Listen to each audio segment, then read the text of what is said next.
Hello and welcome. I am joined by Sachin Pilot, President of the Rajasthan Pradesh Congress Committee in India.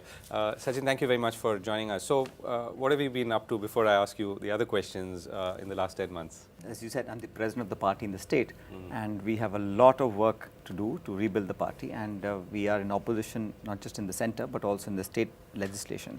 So we are building the party from ground up. It's a lot of work to regain the party cadres' confidence and keep the spirits up, and we've won some local elections, so that's added to it. So last 10 months have been, for me, quite rewarding because I think my hard work is paying off to some extent.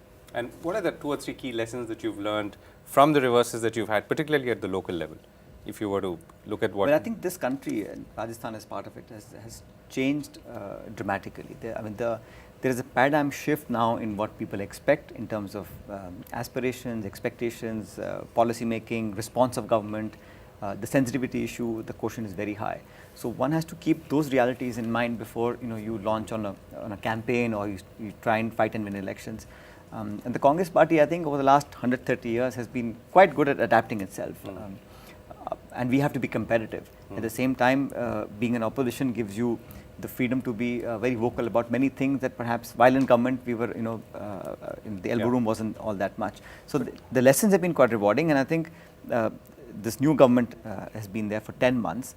I'll come to that in a moment. But tell me about your own learnings in the last 10 months. I know you've been closer to the ground and you've had some political successes as well on the ground. What are the things that you sort of picked up and perhaps you'll do differently or are doing differently already?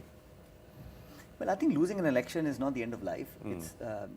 It's certainly time for you to look inwards into what you stand for, what your values are, and how do you structure, organize and manage a political organization. All these are very key issues which sometimes every political party needs to ask itself, to keep reinventing itself.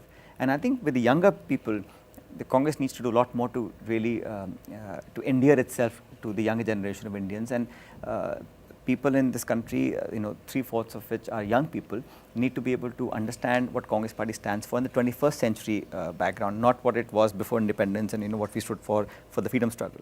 So that transition has to take place, and we have to do it from within. And we are doing it in Rajasthan as president of the party. I'm giving a lot of young people responsibilities, making them, make them the taskmasters and judge them on their performance, because merit and performance should be the only way to reward political activists. And it's a change of culture, it's a change of atmosphere. So these are things that we've tried to inculcate in the last 8 to 10 months. And you feel you've made some headway in the way you've approached or reapproached some of these things, particularly younger people in your own constituency or in the area that you were earlier elected? I think so. I'm one of the younger people who've been appointed president of the party. So one has to also work with people who have 30, 40 years of experience in public life, who devoted 40 years of their life working in the state, working in the party. So their experience and wisdom also needs to be on board.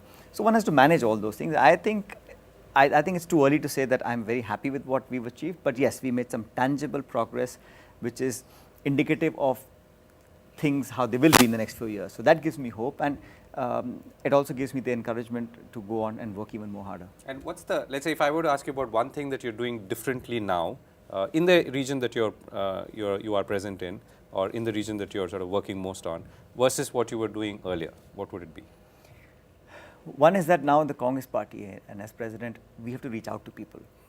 You don't think people come and knock at your door. We have to go and make ourselves available and see how we can join issues with them. What are the problems that they are facing, and how can we be the catalyst for their resolution of those problems to make the governments... If you could illustrate that? The state of Rajasthan, the crime rate is very high. There were 3,200 rapes in the last 12 months, and this is a police record. Now, it's a feeling of insecurity, women aren't feeling safe, tourism has come down because of the rapes, etc., eve-teasing with foreigners, etc. These are issues that people don't talk about very much, but we believe that we must make the government answerable for that, because we have a woman who's a chief minister.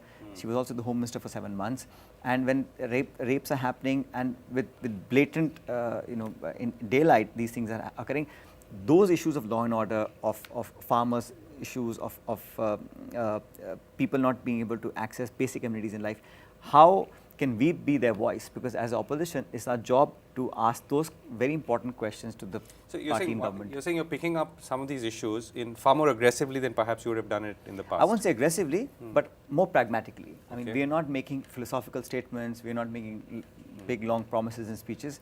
We're certainly saying that we will make sure the government is accountable and we can be your voice to do that. But for that you have to win their trust and credibility, and you can only do it by being with people. You can't sit in Jaipur or in Delhi and then just email people and say, well, now I'm your friend. You've got to be able to sweat and bleed with them in a time of need. And once you are with people, you get their confidence and their blessings, and then political dividends are an outcome of that process. And you're getting a sense that if you were to keep going down this path, working closely with people in your region, you would be able to endear yourself sufficiently to, let's say, have a strong go at the next election that you might fight. I mean, we are a political party and we are here to get people's vote to be able to serve them.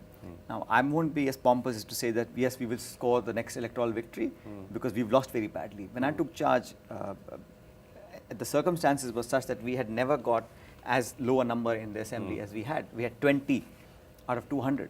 That has never happened in independent India. We lost all parliament seats by huge margins. So at the time when I took charge, it was a pretty desperate situation. So we've come a long way since then, but I still think we have a lot of hard work to do, and we have a lot of catching up to do in terms of political work.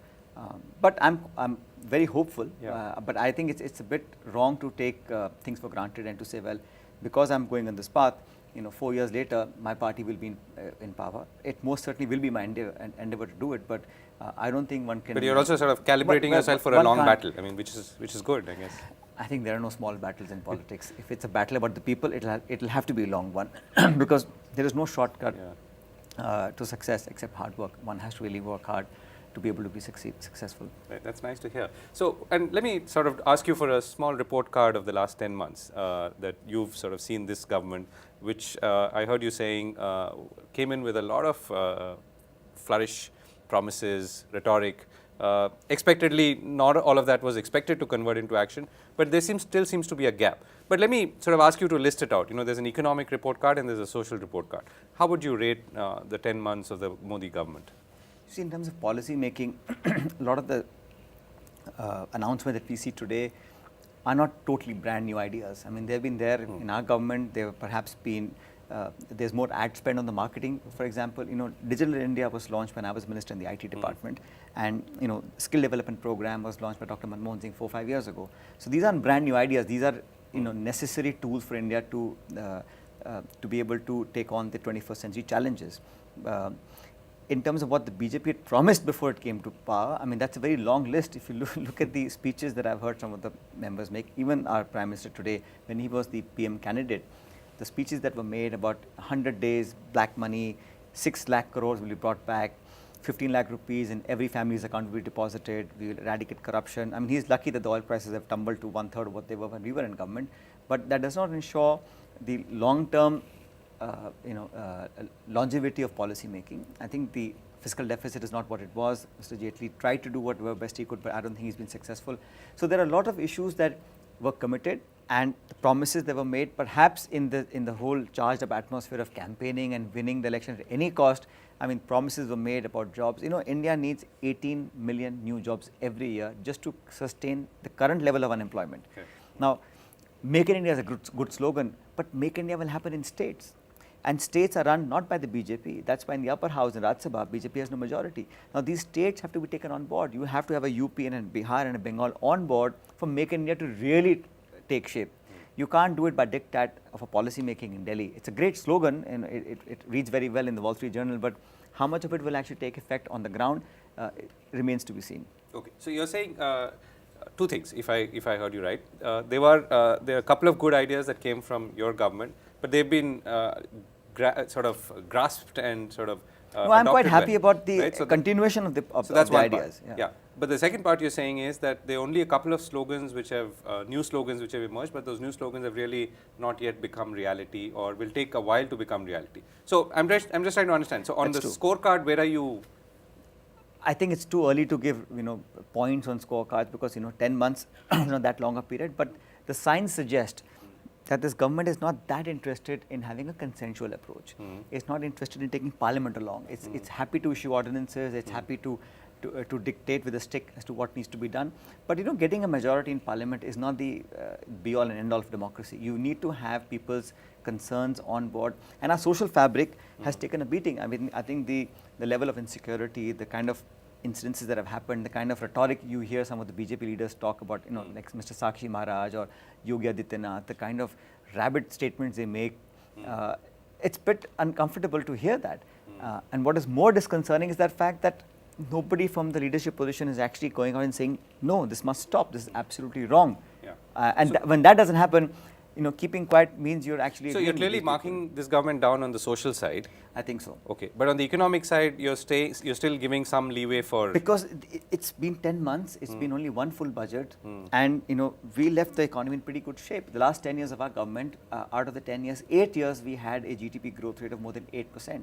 So it's not that the country was in shambles. You know, we gave a good economy to the government to take forward, and you know, falling oil prices is something that's really come as a blessing for this government. I don't think it's anything to do with the Modi magic or with the NDA. It's just the international circumstances. Okay, but what about the, again, you talked about Make in India. You're allowing for the fact that this thing could take time to play out. Some of the acceleration that's happened perhaps on the skills side, on Digital India, could actually deliver some kind of dividends. I think we can have growth, but my worry is that it should not be a jobless growth. You can't have just one sector of our economy doing well, and that does not create many jobs. Make in India is a good manufacturing platform because the factories won't be put up in New Delhi, right? They have to be put up in states, and the states control a lot of the land, a lot of the environment issues, a lot of clearances, and all of that has to be, because you can't have a slogan which will not translate into tangible action results on the ground unless the states come on board. And the last 10 months are very clear in telling the world, telling India at least, that the politics will dictate the relationship between the state and the center. Okay. So, assuming, I mean, rather, if I were to now start summing up, so if on the scorecard, a clear sort of negative on the social side, some work to be done on the economic side. So, if I were to now ask you to look forward and say, what is the unfinished agenda for this government, which will sort of keep you pacified in opposition, what would the 2 or 3 things be? Well, we are in opposition to ask the correct questions. Right. And somebody has to make the government accountable. In a democracy, it's, the semblance of balance is very important. You can't have a government doing exactly what it pleases, sure, taking a U-turn. Yes, no, but accepted, I'm saying, yeah. but they have to deliver on those promises. I will not let a day go by where I let the BJP government not deliver on what its promises. I mean, we didn't ask them to make those commitments. It's on record, you know, about all the things about the economy, about the jobs, about eradicating corruption from the grassroots. So, what will your 3 things be that you will be sort of watching like a hawk? One, they have said 6 lakh crores of black money will be brought back into India. Okay. 100 days ka kaha tha unhone, 300 days have already gone over. Right. We will ask those tough questions. They talked about eradicating corruption from the grassroots. And with the magic wand that, you know, the 56-inch chest, you know, that chest thumping bravado will make that corruption go away. We're waiting for that to happen. And quite frankly, this whole concept of Achhe Din, I don't know, I travel quite a lot in Rajasthan and other parts of India. I don't feel, forget about me as a politician, I don't find the common person in India satisfied with getting the kind of Achhe Din that were promised when the campaign was happening. And this is not a politics of opposition for opposition's sake. I'm saying if tangibly, if people's lives have improved, I'll be happy to accept it. But we haven't seen that in the last 10 months. Okay, there's no tangible improvement is what you say. So, fair enough. So, now let me ask you, if apart from the sort of holding to promises that the BJP government made, and that's could be one of your agenda points, what would be the agenda point in terms of what the government should really be doing to make life better for the people? That's for the BJP to figure out. I'm not going to give them ideas because they have got the mandate to govern for 5 years and they will be there for 5 years. But you can't govern the country. But this sounds like you're waiting for them to keep slipping up, and then you will. You know, as an opposition, I have to keep a hawk eye on exactly what they're doing or not doing. Yeah. If they do something good, I'll be the first one to appreciate it. But if they are falling behind on their promises and on the poll promises, which are in print, it's not something that I'm making up, then I have got to make them accountable for it. And I said 10 months is far too early to write off a government or to give it full marks. It's, you know, time will tell how they perform. But so far, my worry is that the world is viewing India as a country that's becoming increasingly more intolerant. And that goes back to the social side of it. And these things have a very long-lasting effect in the psyche of people. And we need to give people that comfort that everyone is equal and will be protected. There are some elements in the Sangh Parivar which make things, you know, quite awkward for most of us anyway. Okay. Last question. So when you, I know you're going to keep going back to your constituency and your state. One or two things that you will work on for the rest of this year, which in your mind will be satisfying and something to sort of leave a Well, I legacy. tell you, there is never a dull day in politics, because since I've taken over as president in the last 12 months, we've had panchayat elections, we've had municipal elections, we've had by-elections, and we have 126 municipalities going to polls again in July. So we have this constant electioneering. Then we have a party structure that needs to be totally revamped. So I think the elections in Rajasthan are due in 3 years and 10 months time, and time is flying by faster than I thought it would. But for me, the real idea is to make the organization robust enough to take on the BJP when the time comes, to make people have the confidence that they can win elections. And by the way, when Mr. Modi had just become Prime Minister, people thought the BJP is invincible. I mean, they had won Maharashtra, they had won Jharkhand, and they were on a roll. And we had by-elections in my state and 4 seats. Yeah. And all 4 MLAs became MPs. That's why those elections were held. Out of those 4, we won those 3 elections. I mean, I think for me, personally, that's the most satisfying aspect of my having worked in those areas, because we showed that if you don't deliver, people will vote you out. Right. So wish you all the best, Sachin, for the next 3 years, 10 months. Thank you Thank very you so much. much for being Thank with you. us. Thank you. Thanks.